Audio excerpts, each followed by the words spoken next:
राजस्थान नाम एक गांव में टुनटुनी चिड़िया रहती थी। उसकी दो बेटियां थी, एक का नाम था टूनी और एक का नाम था पिंकी। पिंकी तब छोटी थी, उसकी माँ गुजर गई थी, जिसके कारण उसके पिता ने दूसरी शादी कर ली थी। उसके पिता की भी किसी बीमारी से मौत हो गई थी, जिसके कारण उसके माँ और बहन का प्यार उत्पन्न नहीं हो पाया। टुनटुनी और पिंकी के साथ हर समय झगड़ा होता। टुनटुनी चिड़िया यह सब देख बहुत दुखी होती थी। ऐसे ही एक दिन उस दोनों के लिए टुनटुनी चिड़िया खिचड़ी बनाती है गरम गरम। टुनटुनी और पिंकी जल्दी से आओ और खाना खा लो। ठीक है माँ, आ रही हूँ। हाँ माँ, मैं भी आ रही हूँ। ऐसा कहकर वो दोनों बहनें अंदर आ जाती है और देखती है कि मम्मी ने आज खिचड़ी बनाई है। ये सब देख टुन्नी चिड़िया बहुत खुश होती है। अरे माँ, ये खिचड़ी तुमने मेरे लिए बनाई है ना, मुझे ये खिचड़ी बहुत पसंद है। हाँ माँ, तेरे लिए तो बनाती है, तुम ही तो हो उसकी प्यारी बेटी। मैं चलती हूँ, मुझे नहीं खानी खिचड़ी। टुनटुनी गुस्से में अपने घोंसले में चली जाती है। यह सब देख टुनटुनी चिड़िया बहुत दुखी हो जाती है। मैंने अपने बच्चों को अलग अलग कभी नहीं देखा था। मैंने तो दोनों के लिए एक ही खिचड़ी बनाई थी। टुन्नी बेटा, तुम खा लो। यह सब कहकर टुन्नी चिड़िया पिंकी चिड़िया के पास चली जाती है। तुम दोनों मेरे लिए एक दूसरे से कम नहीं हो, तुम दोनों मेरी बेटियां हो।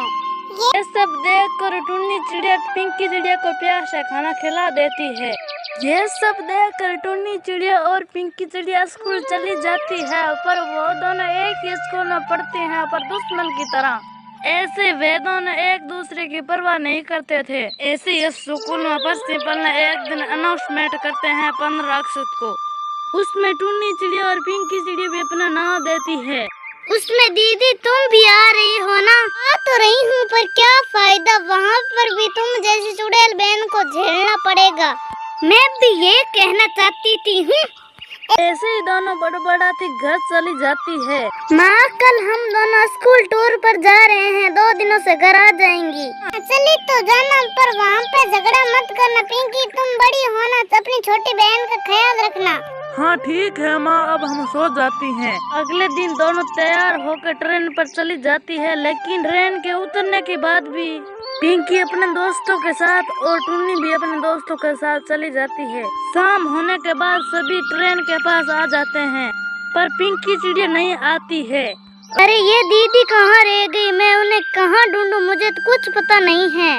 टुन्नी चिड़िया पिंकी चिड़िया को ढूंढते हुए जंगल के बीच रास्ते पे आ जाती है, पर पिंकी चिड़िया रास्ता भूल जाती है। वो पास के पेड़ पे बैठ जाती है। बैठते ही उसका पैर फिसल जाता है और गड्ढे में गिर जाती है। टुनटुनी चिड़िया, मैं यहाँ पे हूँ, मुझे बचा ले, मैं गड्ढे में फंसी हुई हूँ। आखिरकार टुन्नी चिड़िया पिंकी चिड़िया को मेहनत करके बचा लेती है। दीदी, आपको कुछ हुआ तो नहीं? आप यहाँ पर क्यों आई हो? टुनटुनी चिड़िया, मैं रास्ता भूल गई थी। टुन्नी चिड़िया, मुझे माफ कर दे, मैंने तुम्हारे साथ बुरा बर्ताव किया था। तू छोटी है मुझसे, पर तुमने मेरी जान बचाकर बहुत बड़ा काम किया है। अब हम दोनों एक ही साथ में रहेंगे। आज से हम कभी झगड़ा नहीं करेंगे। वहाँ से घर आने के बाद सारी हकीकत अपनी माँ को बता देती है। टुनटुनी चिड़िया बहुत खुश हो जाती है। उस दोनों में प्यार देखकर टुनटुनी चिड़िया बहुत खुश हो जाती है। उस दिन के बाद वह दोनों बहनें बहुत खुश रहती थी।